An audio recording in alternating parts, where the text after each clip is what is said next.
So yeah, good evening everyone. Welcome to the third lecture of the lecture series conducting by Progressive Students Forum. Myself, Fatima Sultana. I am currently the General Secretary of Progressive Students Forum.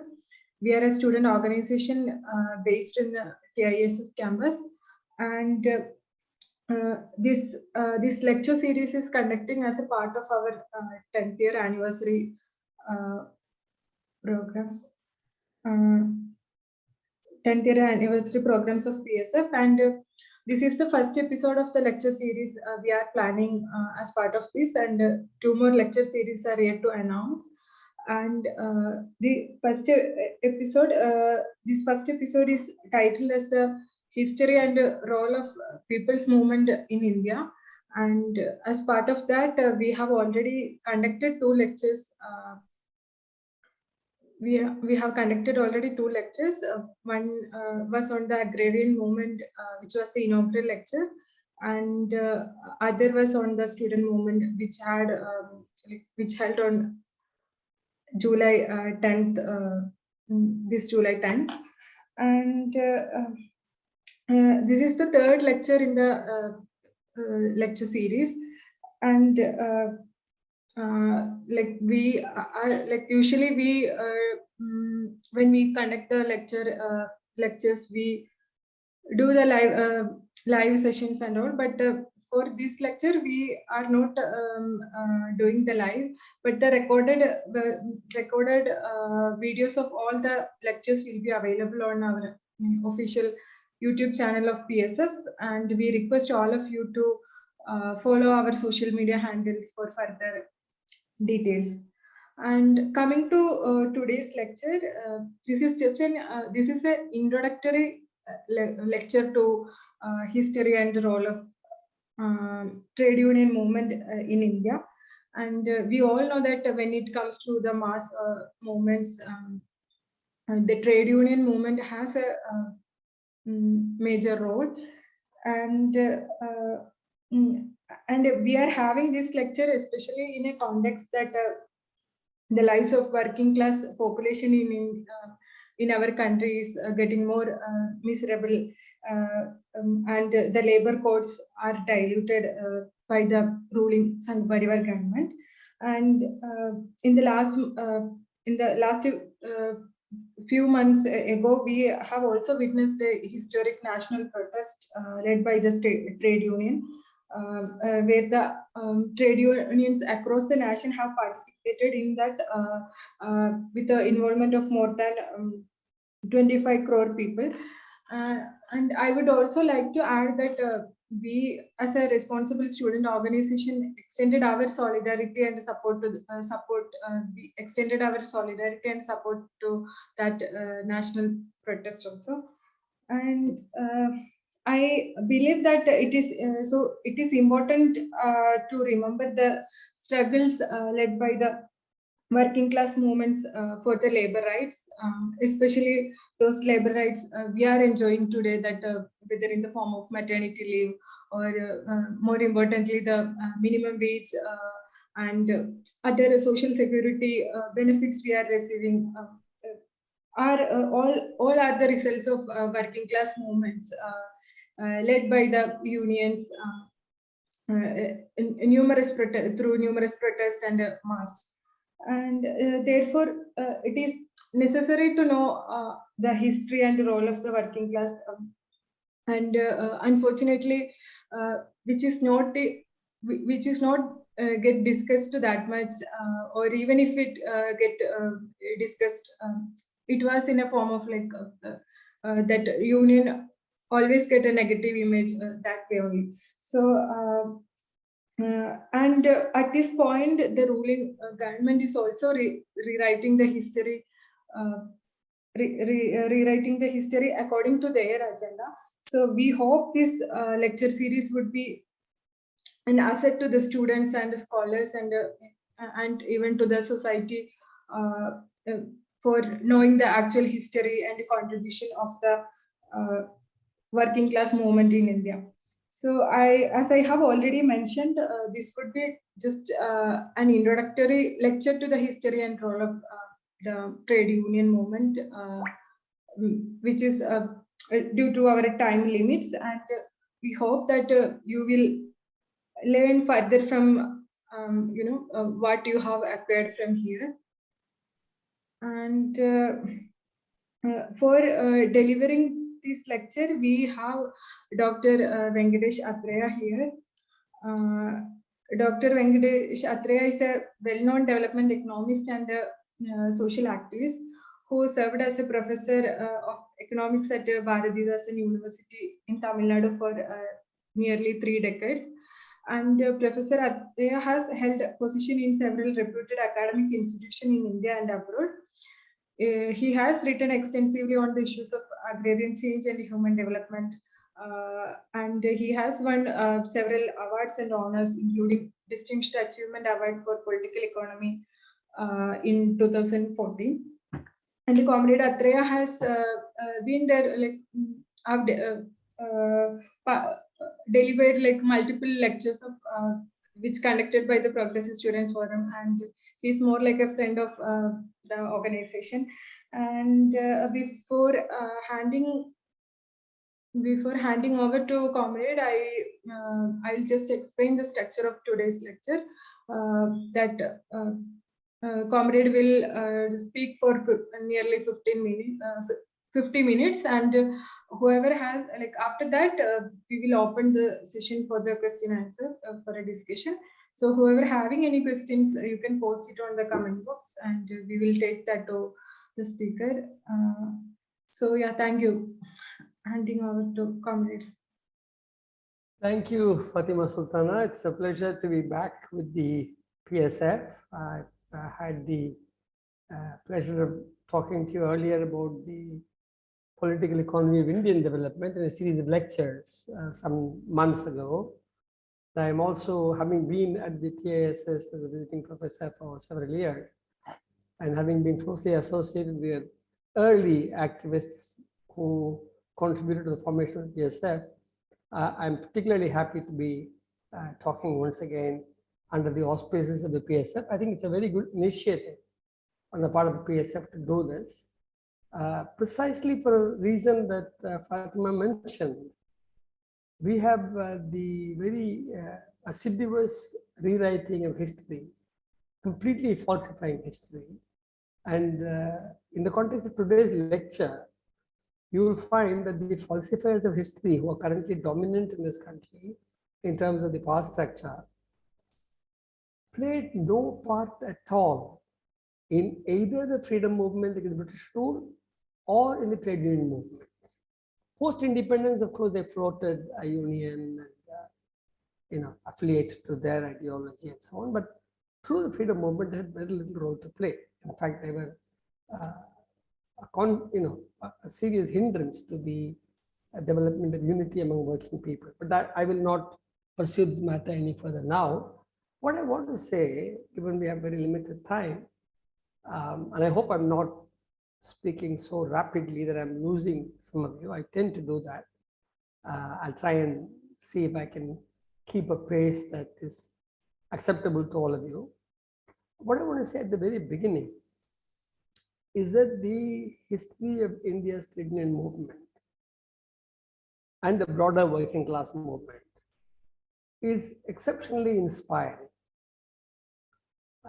When you look at the extraordinary crisis of the economy and society today, and look at the global crisis of the capitalist system of which India is a part, you might be saying, why is the trade union movement or the working class movement not more powerful, not more dominant in society? But that's one way of looking at it. But I come at it from the other end, that given that the modern working class in India originated in exceptionally difficult conditions, and for the greater part of its existence it had to face state repression and ideological challenges from the ruling classes.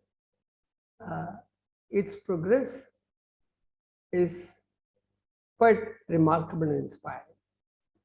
Let me go back a bit on this to provide a certain analytical perspective.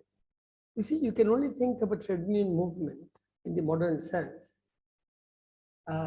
in the context of the capitalist mode of production. So wherever capitalist economies arise, then along with the rise of capital as the controlling force of the processes of social production and reproduction, that arises the working class, which is a key productive force in society.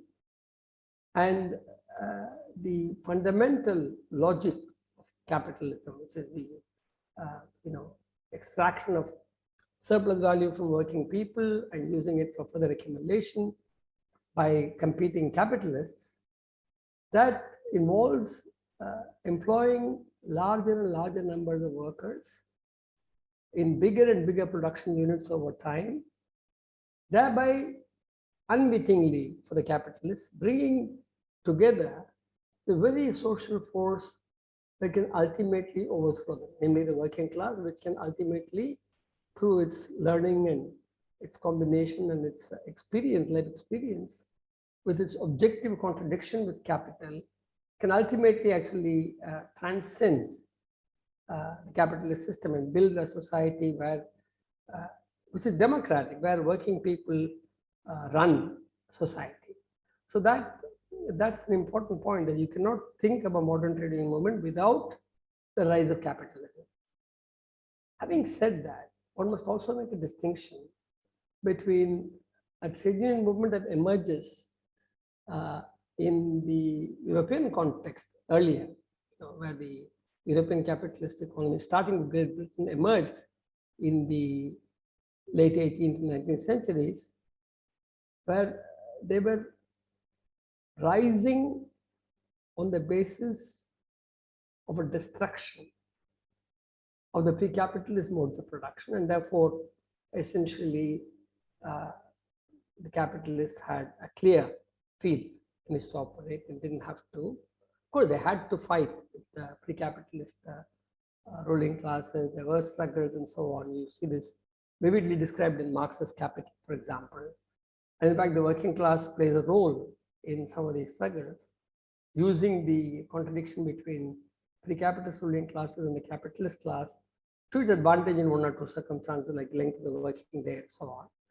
But while that is true, fact that in European society, capitalism developed, emerged more or less on the ashes of the pre-capitalist feudal society, meant a very big difference between capitalism developing in those countries and capitalism developing within the context of a colony like India under the jackboot of imperialist British rule. This is very important to remember this, because just to give you an example, the minimum, sort of social norm for a wage in the European context was determined by the already emerged urban manufactories, which had higher living standards associated with them. When capitalism expanded, manufacturing expanded, and capitalists expanded. Whereas in a country like India under colonial rule, it is a very different set of circumstances. Let's just go over that story a little bit in detail. When the British came here, what followed was a massive process of deindustrialization. There were large urban centers like Dhaka and Murshidabad and Lucknow earlier in the late Mughal period. But when the British came and British manufacturers, following the Industrial Revolution in Britain, began to decimate domestic handloom and textile industry, there was huge displacement of the urban workforce.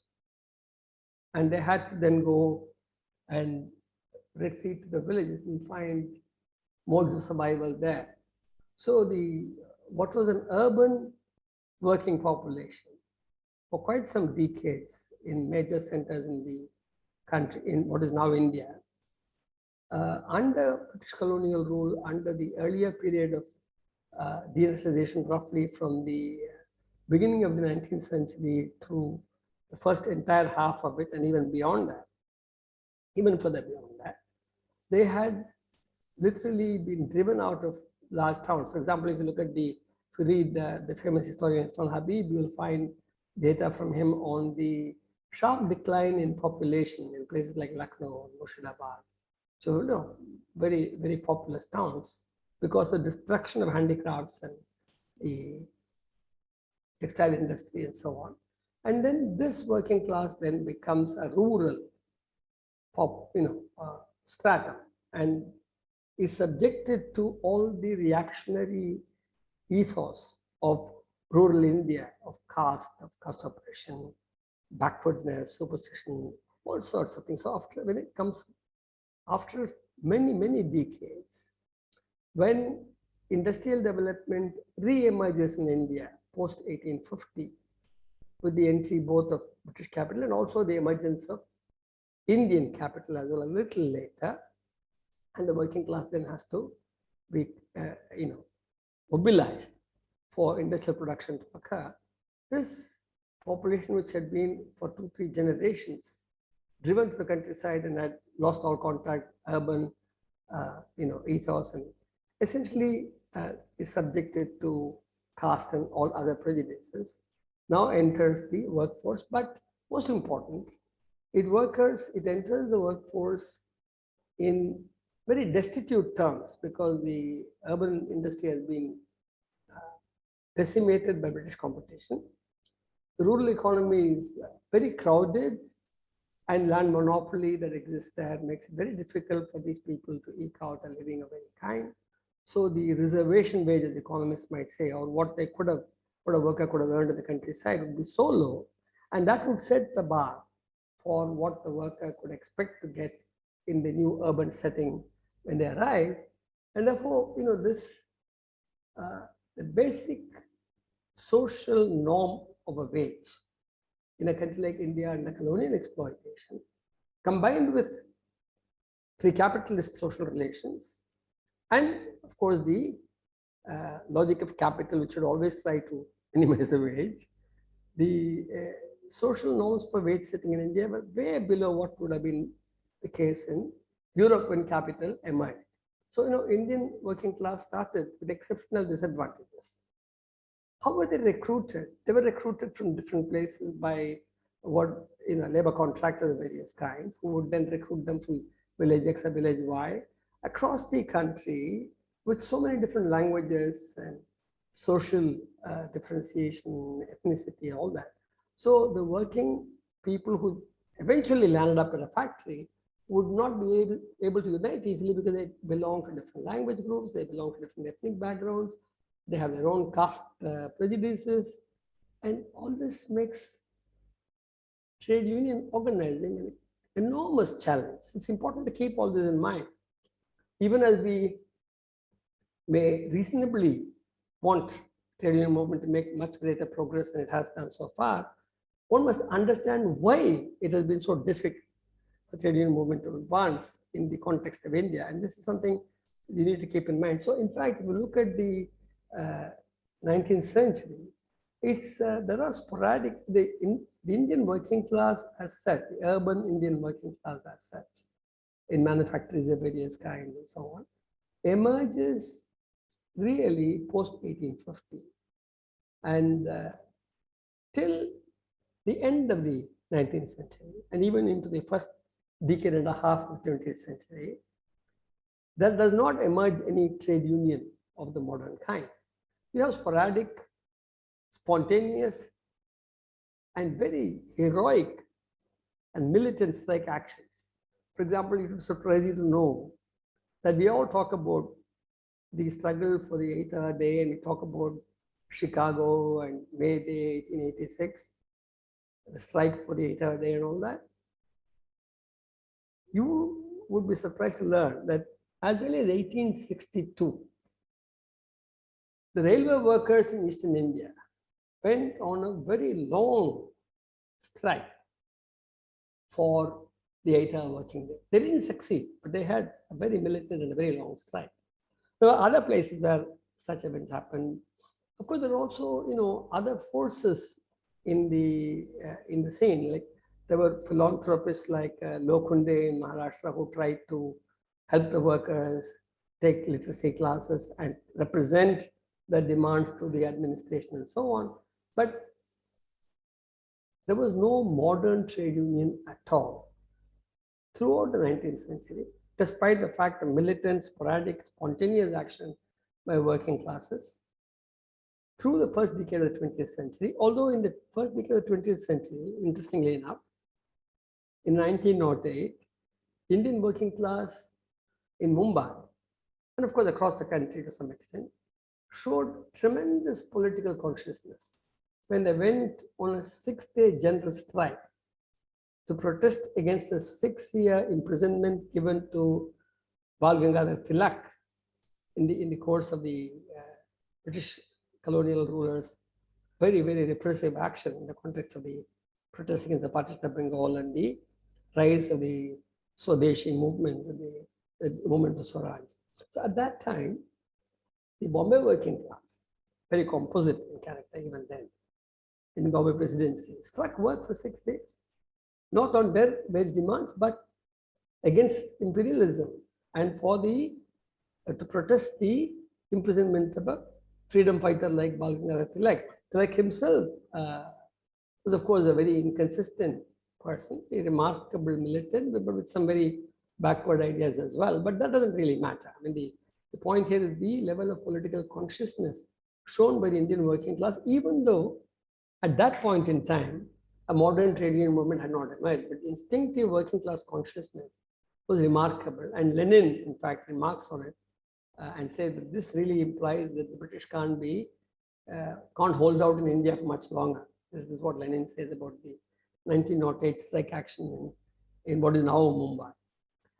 Okay, then we actually have the emergence of the first modern trade union around the time of the First World War and the second decade of the 20th century, when you have the strike and the formation of a union in what was in the Madras presidency, in the city that then was called Madras, is now called Chennai. The Madras Labour Union was formed. It was a modern trade union with membership, regular meetings, general body, democratic functioning, and all that. This is, in fact, the first modern trade union. Again, it was a trade union in one enterprise in Madras, not a phenomenon across the country. Interestingly, around the same time, Mahatma Gandhi put forward a very different view of how workers ought to deal with their bosses. And he had this Ahmedabad Textile Labor Association, ATLA, where Gandhi's philosophy said, the owners are like parents, workers are like children, so they must have a relationship of affection, family, all this. You must, one can have great respect for Mahatma Gandhi, but one doesn't have to agree with him on all his views. And here's a classic case of Gandhi trying to promote a kind of a patron-client unionism between the bosses there and the workers. And ultimately, if you look at the history after that, the Gandhi model of union never survived. The modern trade union became the norm across all of India in a matter of a few years. It's very important to highlight that from the beginning, the modern democratic movement had to fight for its identity, for its own modern trade union movement. Nothing came easy, and they fought under very difficult conditions. Where I'm inspired by that, this is why I'm inspired by that. If I were living at that time, what would I have done is the question I ask myself. And these are people putting their life on the line and fighting. Some of them, were even perhaps relatively well-to-do, but the rank and file workers took great risks in fighting, because remember, these were not times of ready employment either. Anyway, but the other point you have to note is that even though a modern trade union emerged by 1915 or so in Chennai, it was only in 1920 that the first All India organization of a center for all trade unions in various sectors and so on emerged, the All India Trade Union Congress, AITUC, emerged only in 1920, partly, of course, inspired by the Bolshevik Revolution, which came in 1917, which was a world transforming event, a civilizational event, if you like.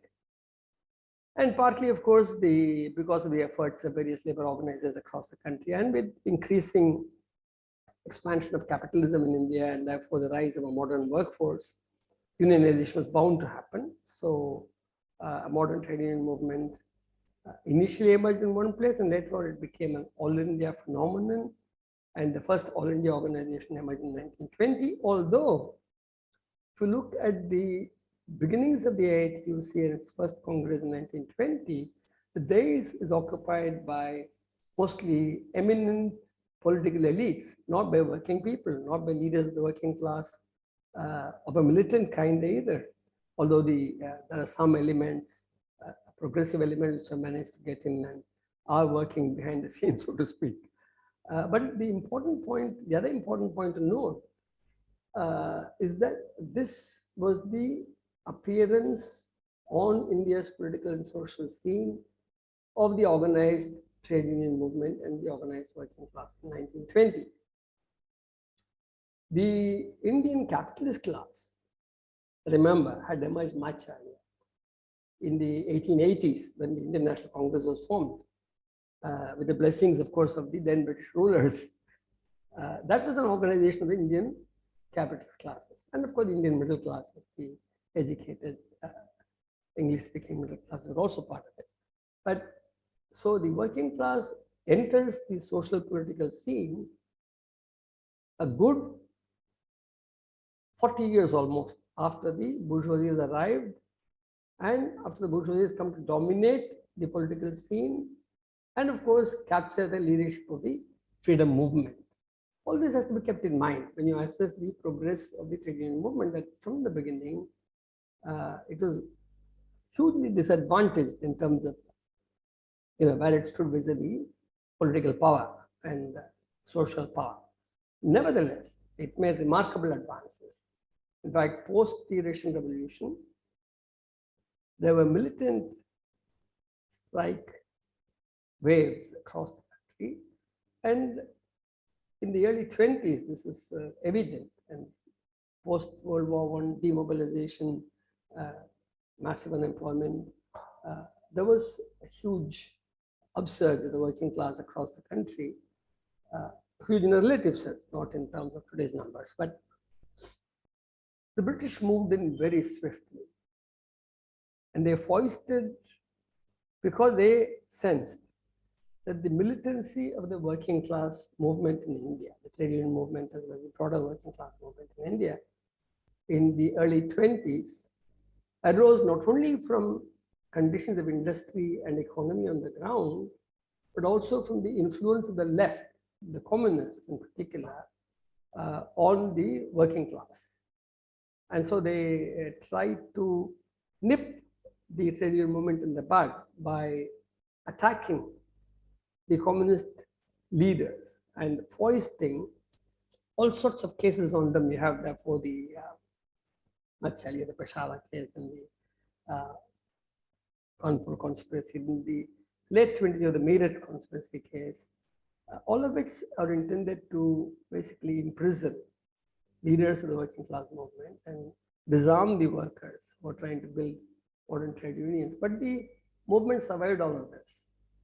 And the communists who were arraigned in Meerut in so-called conspiracy case actually used the court as a forum brilliantly to put forward the case for India's independence and for a more democratic society. So it was really quite a remarkable period. And there are at least two texts which might be interesting for you to read. There are many, but I'm going to suggest two. One is, of course, the classic book by Rajnipam Dutt. Rajnipam, P-A-L-M-E, Rajnipam Dutt, D-U-T-T, who was a member of the British Communist Party. He wrote a book called India Today. First edition came in 1946, the second in 1970. You might get in touch with the National Book Agency, Kolkata, to get the second edition, the good edition. A remarkable account of the British rule and its massive exploitation of India's resources and human beings. And of course, its repressive rule. and the heroic fight of Indian people against it. The other work, which is more specifically on the trade union movement, is the monumental work by Sukomal Sen, no academic, but absolutely brilliant, serious research, history of the Indian working class movement from 1830 to 1970. That's Sukomal Sen, Sukomalsen. Really worth reading. Of course, if you want a European context to the rise of the working class movement, you could look at something like Ulgong Abendroth's A Short History of the European Working Class. And there are many other texts besides. I don't want to make this a completely academic lecture, but since this is under the PSF auspices, I thought I should suggest one or two references, which our introducer was telling us about the need to read on further, but both R.P. Dutt and Sukomal Sen would be useful entry points for this purpose. Of course, the classic, in my view, is E.M.S. Namboodiripal's History of India's Freedom Struggle. That's really much more comprehensive, but both R.P. Dutt and Sukomal Sen give you a good introduction to the modern trade union movement in the working class. Okay, now, by the time we come to this point, in the 1920s, the working class movement gathers further steam. In the meantime, obviously, the Indian capitalist class has emerged politically. It has essentially taken leadership of the Indian National Congress, although the names that you see may not be readily associated with them. You see a name like Nehru or Gandhi, you think of political leaders, but behind them also you have not in a crude mechanical sense, but significant influencers. There are people like Birla, people like Tata and so on. They were extremely important in molding the outlook of the Congress party. And of course, the other peculiarity in India is that and this is one way of putting it is to say that the workers in India actually suffered from three relatively independent sources of exploitation. There was the exploitation of colonial rule, plunder of India, which negatively impacted on the working class and its organizing challenges. There was the basic capitalist logic of the Indian capital, British capital, of trying to suppress the worker and maximize extraction of surplus value and profits. And then there is the persistence of pre-capitalist relations, both in the countryside and even in urban centers, which held back the rise of democratic consciousness in the working class by, pushing recourse to all sorts of obscurantist and reactionary ideas and values of various kinds. So in a sense, these three sources of exploitation, the pre-capitalist landlordism, which continued through the freedom movement, and then beyond that, the capitalist system as such, including the Indian capitalist class and their hunger for profit, and of course the colonial rule and its depredations. All these impacted heavily on the Indian working class, which, as I said, was even recruited in a manner that made unity very difficult, because they were segmented by the village from which they came, the language they spoke, the caste group to which they belonged, etc., etc. Now, the Indian trade union movement has advanced by breaking all these barriers. That's very important to emphasize. But this is done in the 1920s and 30s, and a great influence, of course, with the Soviet revolution, great inspiration. But across the world, democratic movements emerged, and so India was caught in that global wave of democracy, which was not to survive too long, because then the fascists arrived, you see. So between 1914 and 1945, there are windows of opportunity for the working class movement to advance. There are also obstacles at various points there. I don't want to go into kind of a minute-by-minute history of that period. There are too many events to discuss.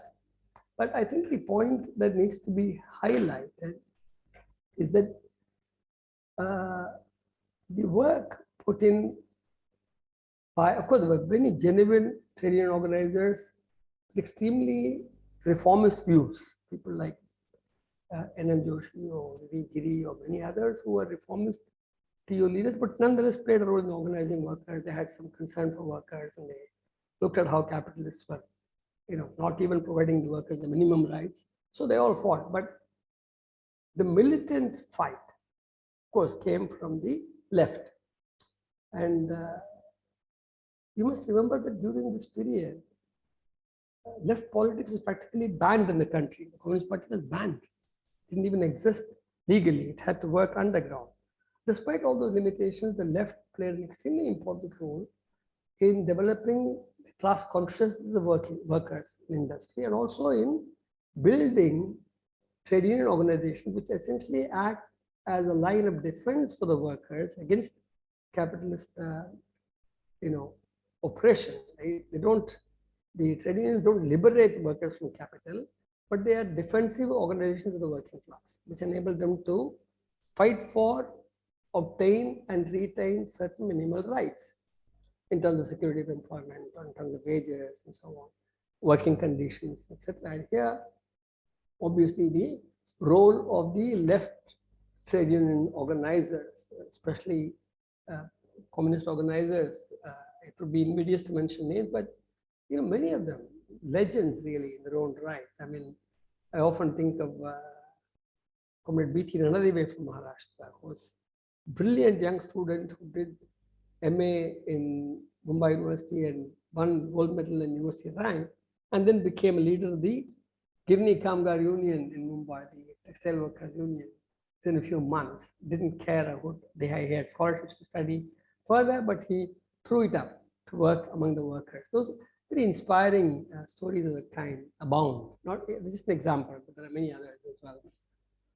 Now, through the 30s, ups and downs, obviously the trade union movement, as it grows in a complex situation like India's, will commit mistakes. There are several,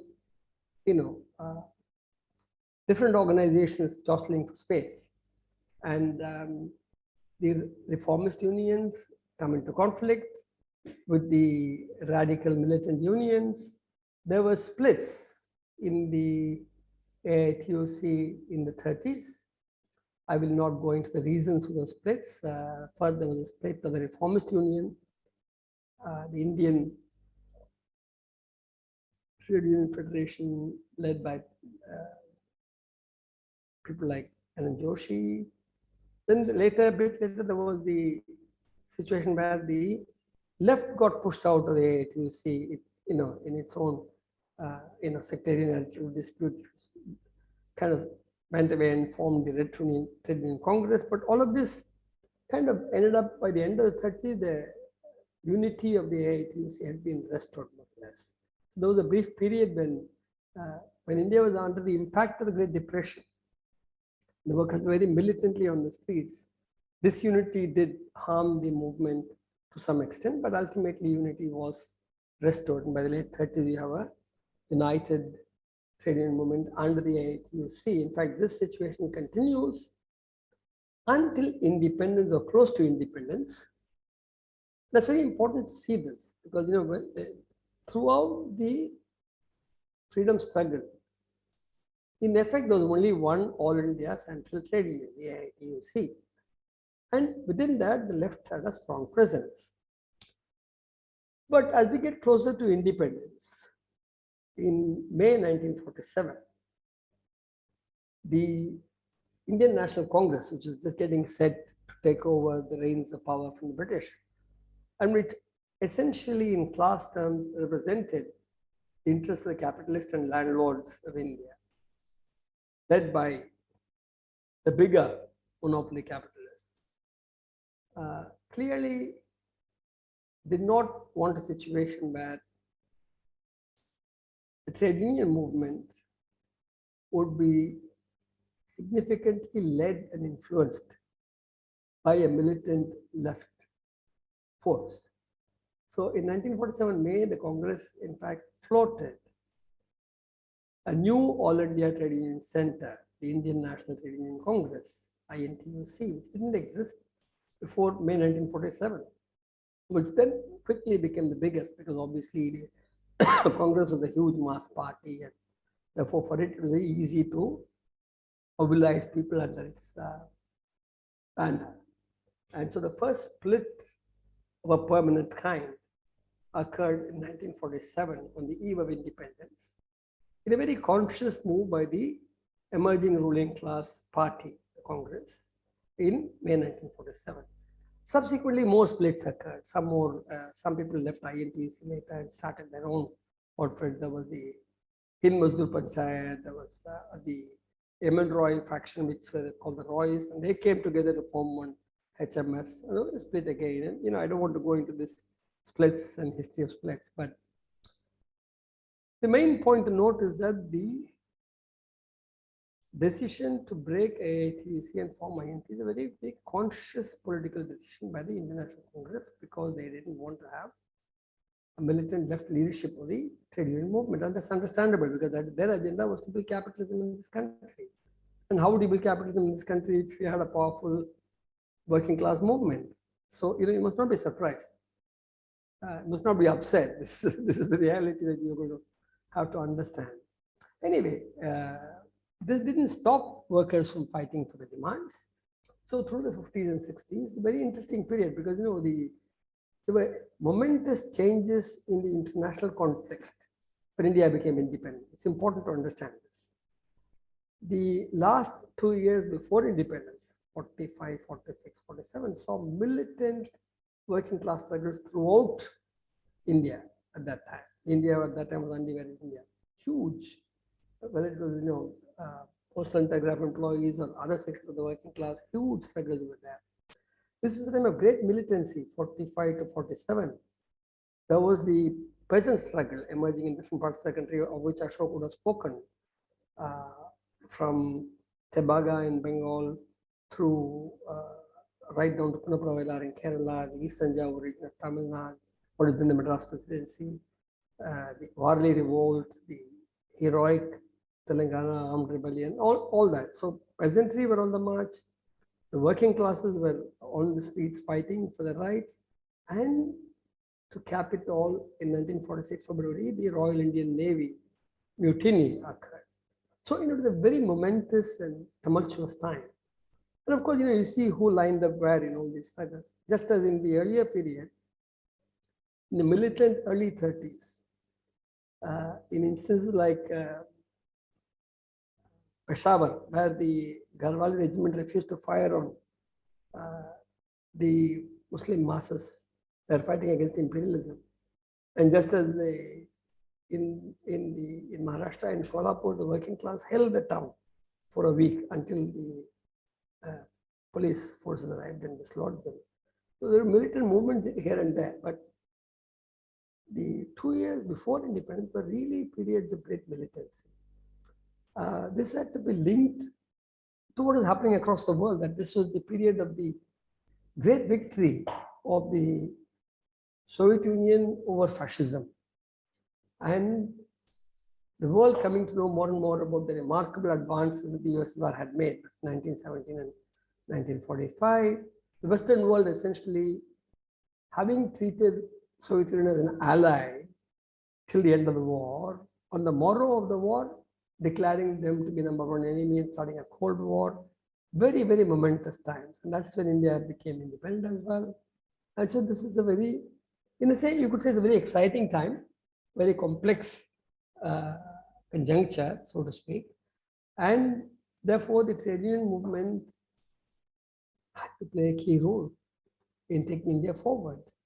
Yet, the arrival of independence, and then the relations between the USSR and India, and the ideological trends within the communist movement of visualizing a very peaceful transition with where the workers would march along with capital and all that, the illusions that emerged, all of that played a role in disarming the trade union movement for a brief while, but militancy re-emerged. And through the 50s and 60s, there were many, many militant working class struggles. The trade union movement grew, especially because of capitalist development, the working class grew in size across the country. Now, when I say grew and big and all that, I'm not suggesting that the extent of coverage of the working class was anything close to 100%. No, a very large part of the workforce to this day remains unorganized. All right, so we have a huge challenge in front of us. But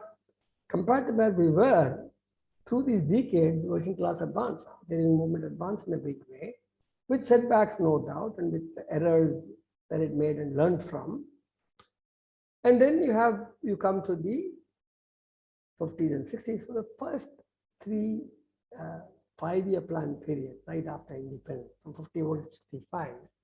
Indian economy grew relatively rapidly. And more important, it had a structural break with the long decades of colonial stagnation and was building a modern economy, when in fact the contradictions of that regime, from 50 to 66, which relied on achieving growth but without disciplining the capitalist class and without extracting, mobilizing resources from capital for economic growth, led to a crisis by the mid-60s. Fact that the land reforms did not get finished, and you had a continuance of land monopoly and a stranglehold on the advance of productive forces in agriculture on account of land monopoly, which inhibited agricultural and rural development as well. In other words, the presence of the capitalist class and the rural landlords in state power, led by the big capital, acted as a constraint on the growth and expansion of Indian economy in a more sustainable manner. And this in turn brought an economic crisis by the mid-60s. Of course, there are external factors as well, as always there are. There is, of course, the monsoon is a permanent external factor, but there are other factors as well. I'm not getting into the economy. I'm inclined always to get into that, but I'm going to restrain myself and not get into it, not turn it into a lecture on the economy. But what you need to understand is that the assessment of what is happening in India in the 50s and 60s, the political assessment, was not easy to make.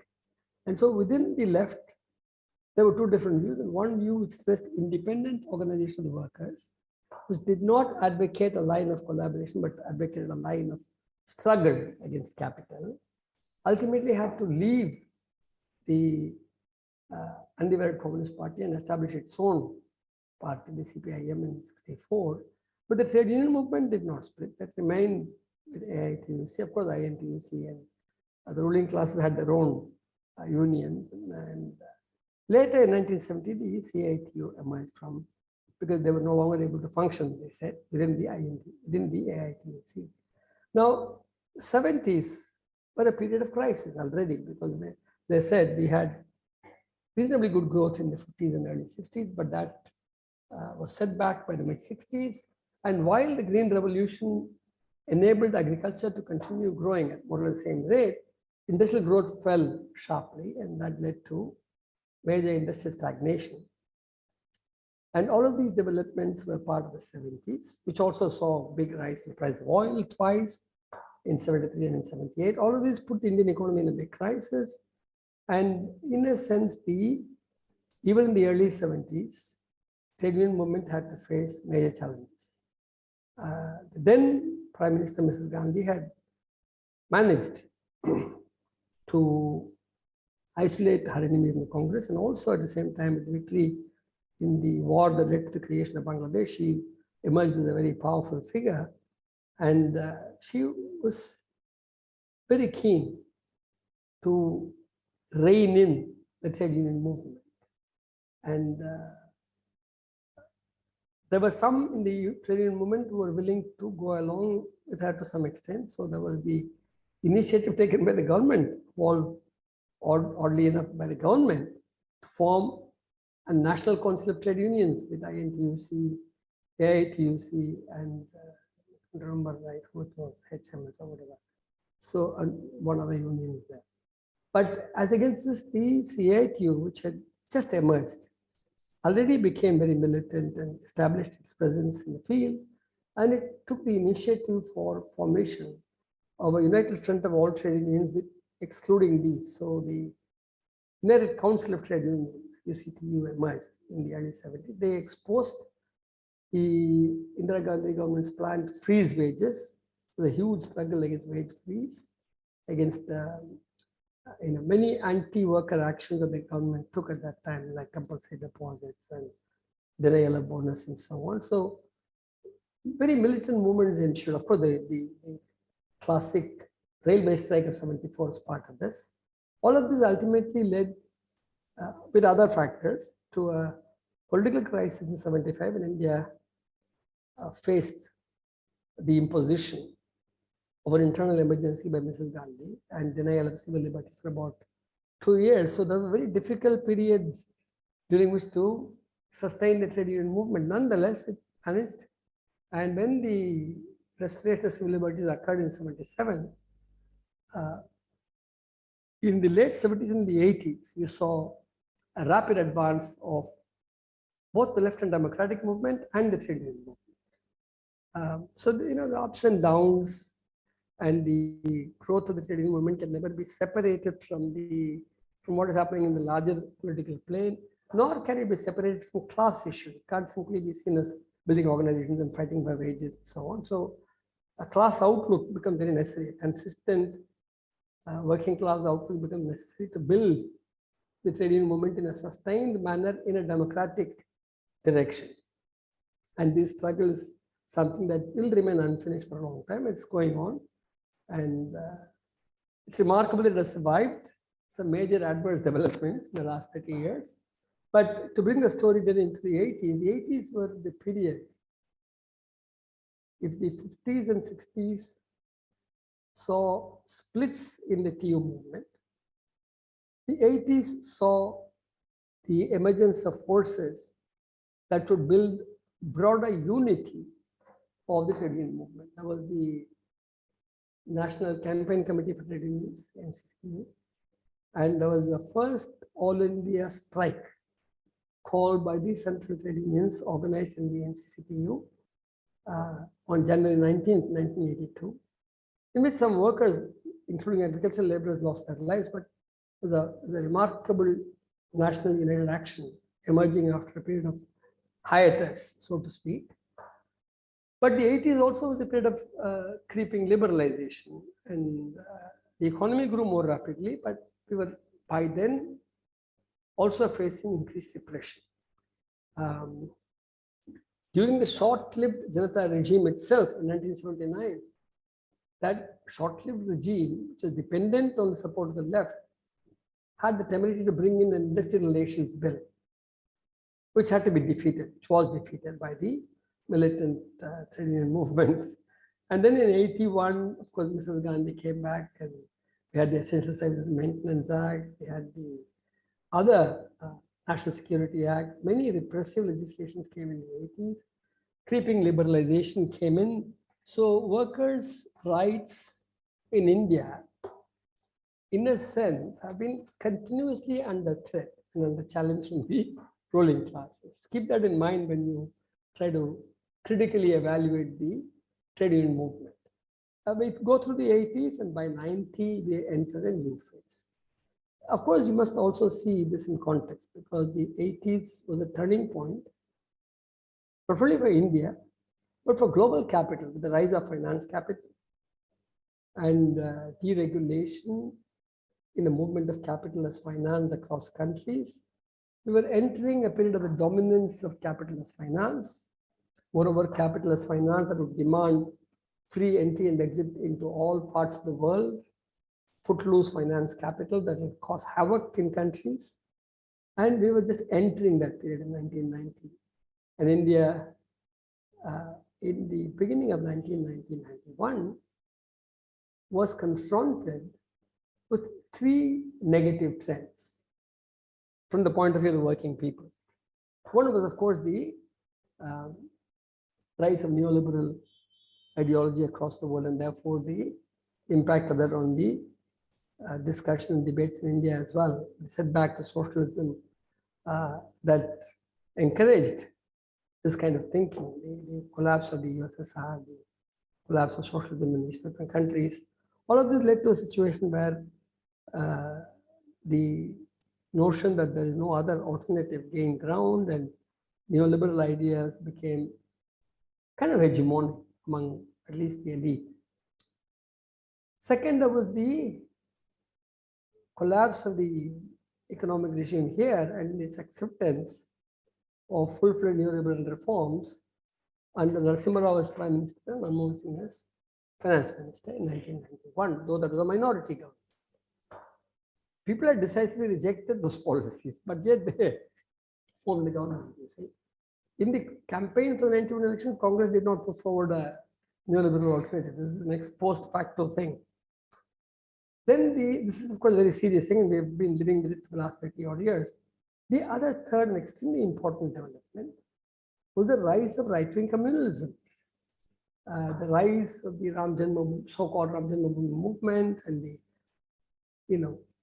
frankly, brazenly communal mobilization that occurred. Courtesy RSS, BJP, Sangh Parivar, forces. And therefore, the working class movement entered a very difficult period, 90s, and both on the economic front because of neoliberal policies of deregulation, opening of the economy to growth, free flows of capitalist finance, and opening up the economy to private sector. I won't spend a lot of time, although I'm tempted as always to do this, on what neoliberal policies meant, but just remember the three elements of it. What is called liberalization, what ideally should be called deregulation, since liberal is a nice word.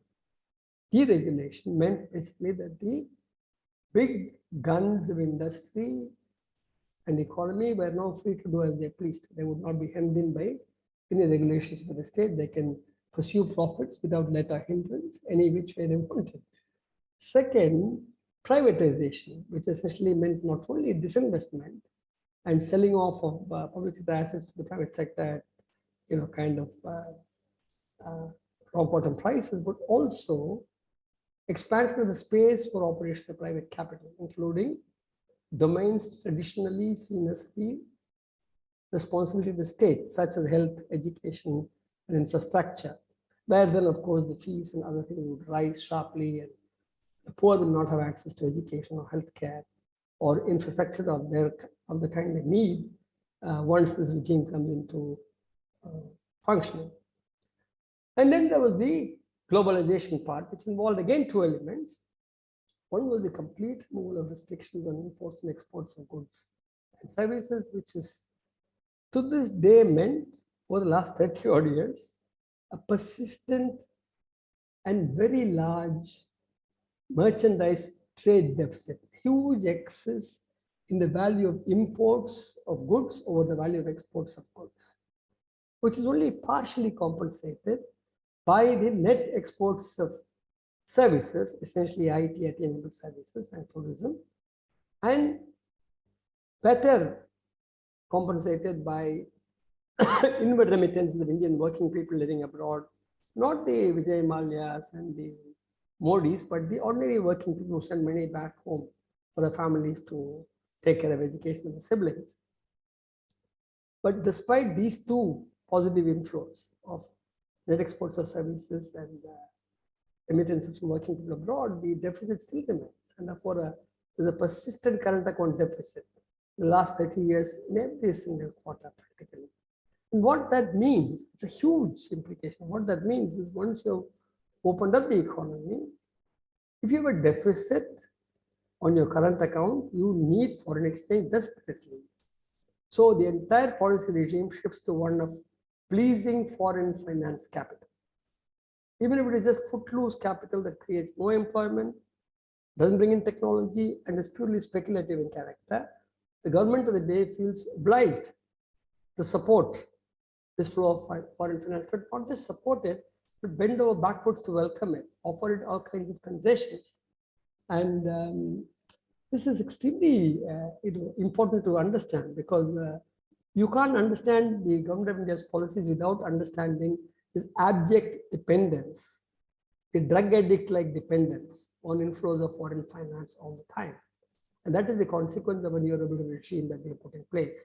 Now, anyway, again, I get into the economy for too long. So come back to the working class movement. So essentially, the working class movement then faced huge challenges because communalism on the one hand, made it difficult to unite working people, already divided by caste, religion, ethnicity, and so on. We have great struggle to bring them together, create national platforms, and remarkably, despite all the repression they had to face, do you believe that between 1991 and 2000, where we are now 20, the trade union movement, united at a national level, has organized more than 20 national level strike actions. This is just incredible. It wouldn't have, if somebody had asked me if it was possible in 1991, I would have said no.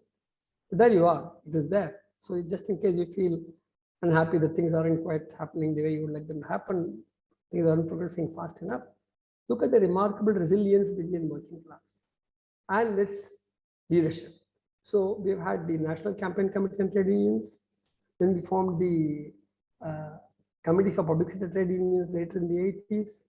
In the early 90s came the, the National Platform of Mass Organizations. There were, various kinds of course, you had the growth of a unified all India. 12 central trade unions came together to form all India campaigns and, build a unified movement.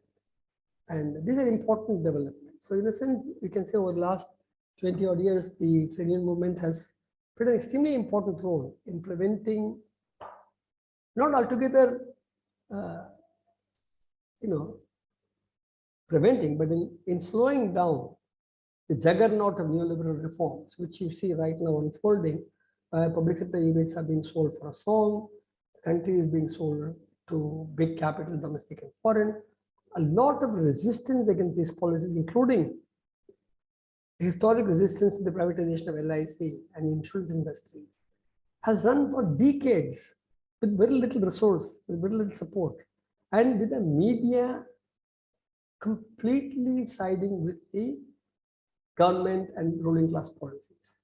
This is no mean achievement to have managed to sustain this struggle. And even now, that struggle is being sustained. So the ruling class is finding it difficult, though easier now than earlier, to keep going ahead with its reforms. And of course, you must also see that within these 30 years, there are phases. So if you look at these phases, find that up to about, 1990s were a period of relatively very unimpressive performance, even in growth terms, by the Indian economy. But there was a period when growth was more rapid, and that led to a significant expansion of the industrial working class in India, especially in manufacturing and construction. So by 2011-12, we had an expansion of the Indian working class, because sometimes you get the impression people are saying, oh, we are stagnating. So working class, where is the working class? Numbers are less.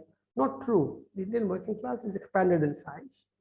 And therefore, the potentialities for organizing the working class are greater than they were earlier, even as the obstacles are also greater from the point of view of the role of the state and of international capital.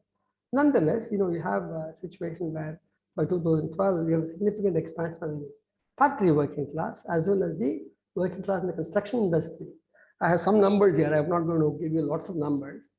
If you look at the National Sample Survey data, you have about, more than half the workforce by then is actually in non-agricultural activities, which is a very significant change from the census where it was about, 61% agriculture. Then you have the, if you look at the around 2011-12, the NS data, you find that there are about 242 million workers in the non-agricultural activities, of whom about 115 million are in the secondary sector, which is industry, construction, so on, and about 127 million workers in the tertiary sector. Construction alone accounts for about 15 million. So this is a huge jump. Now these are new developments. So there is a much greater scope for organizing working people now at the work site, at homes and so on. And of course, the conditions of existence are still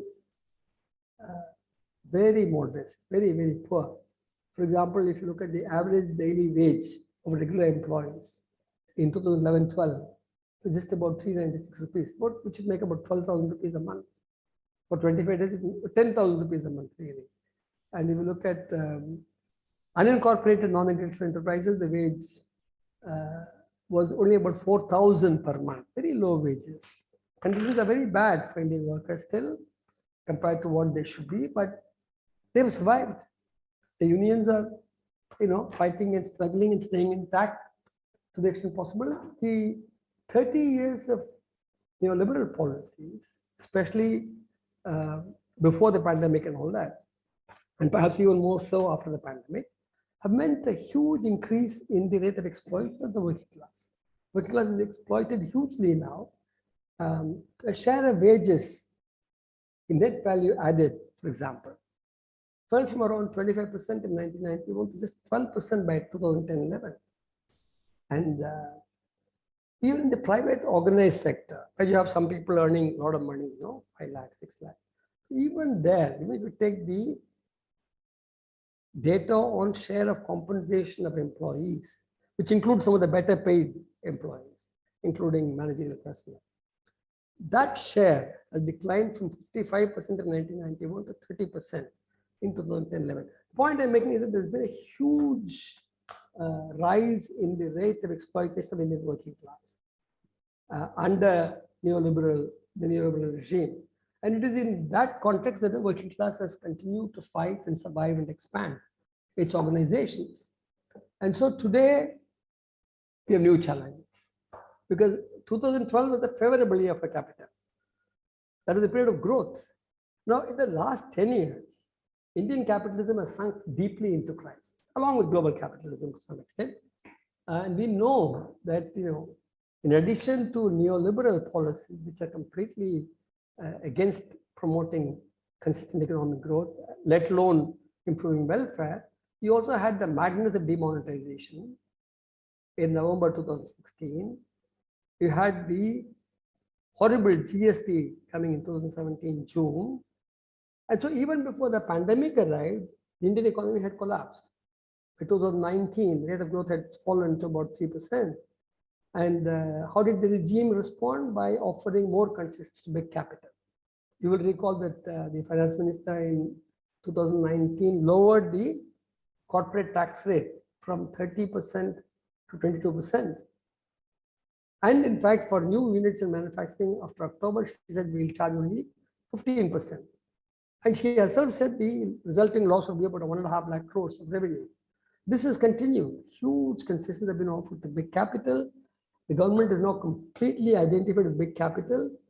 And of course, the landed gentry have faced no threats from the government. They may be a little jealous of their industrial counterparts, but they're certainly not about to break ranks and join the fight against the regime. So, you have these landlord capitalist ruling classes have benefited a great deal from these 30 years of neoliberal reforms.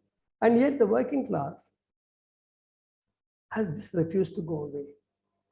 Its movement continues, but we have now a new challenge of hate politics, challenge of communalism, which is way more difficult because of these context which we are doing it. And since it looks as if I'm exceeding my time, I'm going to close it down here. I'm sorry, you'll be unhappy that I'm not going further into this period, but early days yet. What the experience suggests of the last century and on is that the Indian working class is not to be easily defeated. That the working class movement has survived all these tremendous challenges. It faces huge challenges ahead, but by facing simultaneously the challenge of capitalist exploitation and the challenge of communalism, the working class movement will come out on top. And, I would love to be a part of it, but I don't have many more years to do that. You guys are lucky. You can all be part of the movement to take the Indian working class movement forward. Thank you.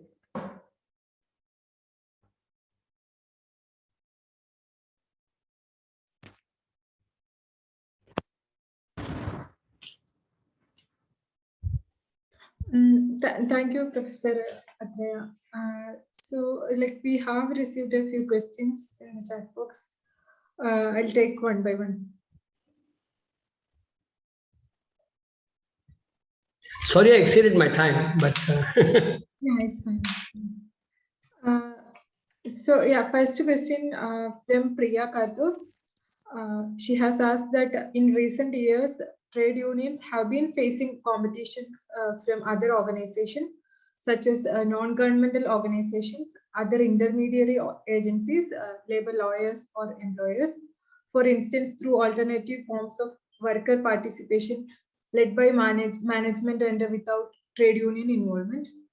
Is it a positive development or something that weakens the position of working class movement, and how it would?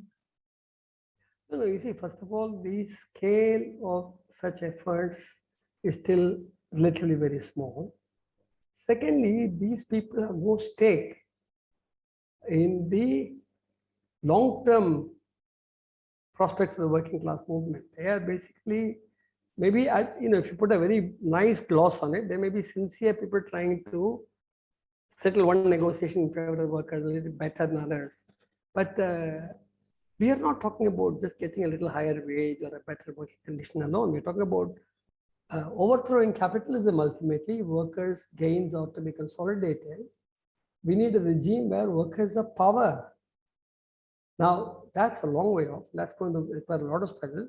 But none of these maneuvers that the NGOs or X or Y or Z does is going to have that kind of outlook, nor does it have that kind of scale. So they can be very useful as a diversionary tactic. After all, Gandhiji had this Ahmedabad Textile Labor Association. That was a kind of a NGO kind of organization, right? So yeah, I don't think we should be too perturbed by these moves that will be made from time to time. I think we have to do our homework, which is to strengthen the working class movement, because it's quite weak as of now. All that I have said, I'm aware that it is weak. We need to do a lot more work, but I don't think we should worry too much about what X, Y, or Z is doing. We need to do our homework. Especially, we need to fight today more than anything else. We need two things. We need to build the widest possible unity of the working class, and to build the strongest movement against communism. Both are necessary. Exactly. Next question is from Ahalya Bharati. She has asked, how have the landscape of industrial or service sector employment changed in the last 2 decades compared to the previous period? And what new challenges does this pose for the trade union movement? What should be the areas of priority for the movements in terms of areas for focus and strategy? That's a very valid question, you see, but this is an introductory lecture. So if I were to get into all that, it'll take much more time. So I hope I'll be excused for not trying to give any kind of a comprehensive answer, but sure. You see, one of the points I was making was that when we say non-agricultural activity has expanded, as far as the private sector is concerned, it's mostly in service sector activities, not so much in manufacturing. Now, the most visible sector, of course, is something like IT, but that's a visible sector. In terms of numbers employed, is relatively still small. The construction sector is much more to the point. It's about 9% of the workforce is employed in the construction sector, and that's a hard working class territory for us to mobilize. Even the IT industry, we notice efforts at mobilization have emerged. If you look at at Chennai and in Bangalore, we do have emerging attempts to unionize IT workers.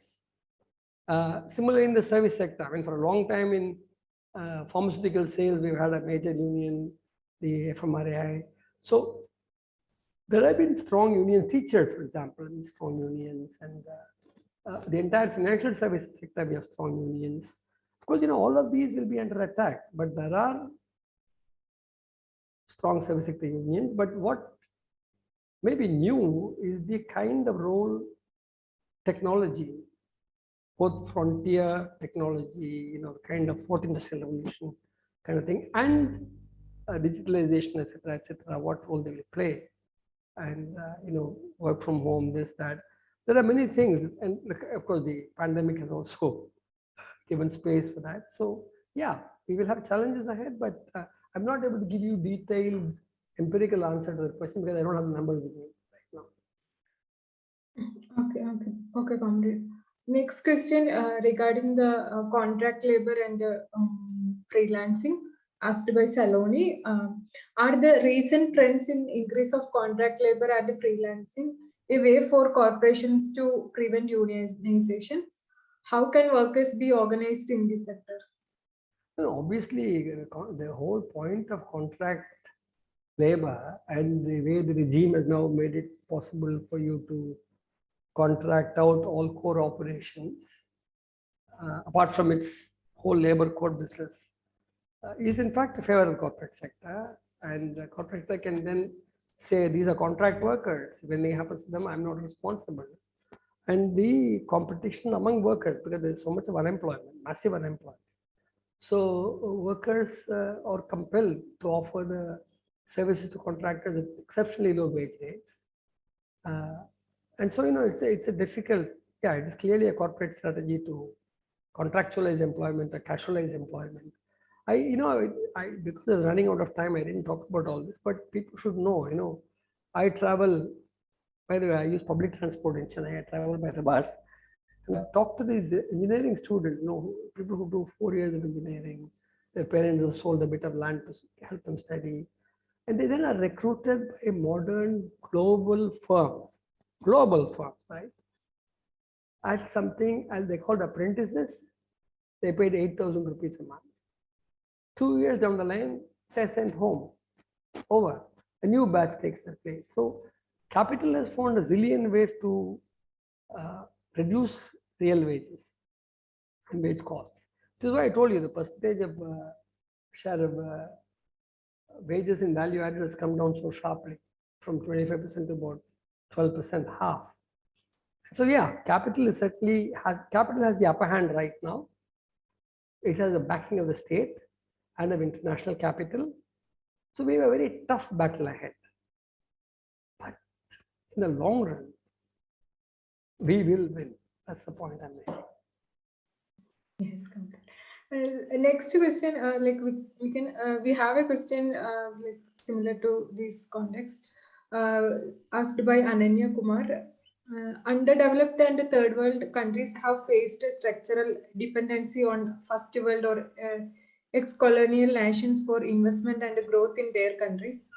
These nations many times demand a large-scale contractualization of labor force in order to make the investment profitable enough and the labor flexible enough for them. East Asian economies, especially China, have grown through this process where majority of the private workers were contractualized since the reforms. Do you think it is possible to resist such demand of global capital? If so, how? I think the reference to China, we should be a little cautious. The Chinese have kept an eye on the conditions of employment. They have not followed a neoliberal strategy in this respect. Of course, they may sometimes make compromises, but there was an earlier phase, flexible specialization as a way of cost cutting and all that, big thing for some time.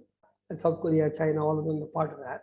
And now the whole question of relocation of industry units from advanced countries to the developing countries. In point of fact, what is happening now is that there is a huge, outcry in the advanced capitalist countries about such shift of capital units to developing countries. So there has been a move back, especially with the collapse of the supply chains and all that in the COVID period, and the changes in technology as well are now creating a situation where some of these industries go back to the metropolis. But remember, even in the metropolis, capital will always seek contract labor and other such means to minimize labor costs. It's not a racial phenomenon, it's a class phenomenon. Capital would like to minimize expenses on labor. You go back to Capital Volume 1 and read the chapter in Marx on the working day and on wages, how piece wages are used to intensify labor. I mean, you have to, the entire understanding has to come from Marx's Capital, where you see the logic of capitalism as a logic of surplus value extraction and profit maximization. So whether it happens in a developing country or in a metropolitan country, it doesn't really matter for capital.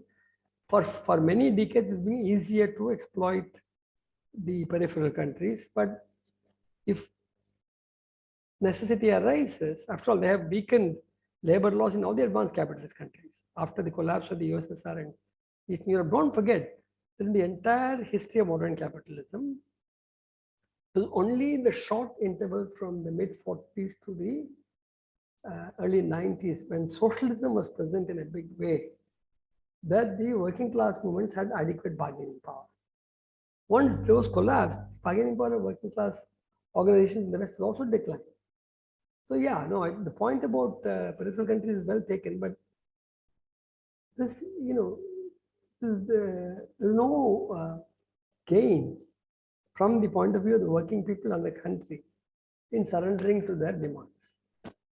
We have to find a different way. Next question on the participation of women in the trade union movement, asked by Ramdas. Can you comment on the role of women in the trade union history in Indian context? There are criticism towards the trade unions being a masculine space. How do you look at this? Ramdas, this is an introductory lecture. I'm deliberately not taking up issues of gender, caste, social oppression. A brilliant question it is, but given my time limitations, there's no way I can do justice to it. Okay, so maybe if you agree, we can find another occasion when an appropriate resource person can come and speak to you on that. But you will see that in the Indian trade union movement, especially that led by the left, the participation of women has increased significantly, still way below what it should be, but has increased. Especially women occupy some of the lowest paid positions in the scheme sector, scheme employment sector, and governments in general. And the CATU in particular has been very consciously organizing scheme workers, Anganwadi workers, and midday meal workers, and so on. Likewise, the many disabilities the patriarchal society imposes on women make it very difficult for women to participate in trade union activities, and it is up to the trade union leadership to make the extra effort, walk the extra mile, to make it possible for them to participate. But in recent times, what's happening is that the extent of labor force participation of women itself is declining. The situation of a huge employment crisis.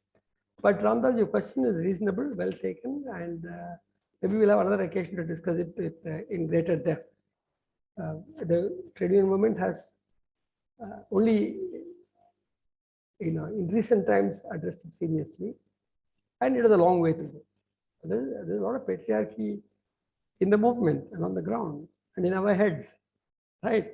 Okay. Yeah. Okay, we can wind up the session by last two questions are there, like mostly similar. Asked by Punya, how do you think that trade unions can overcome the challenges that they have been facing? I think the comrade have already commented on that, but you can still add. And another question by Shreya, she has asked that in this era of online mode of work and digitalization, what do you think are the perspectives and the challenges of digital unionism? Yeah, in fact, digital unionization is happening. It will take time.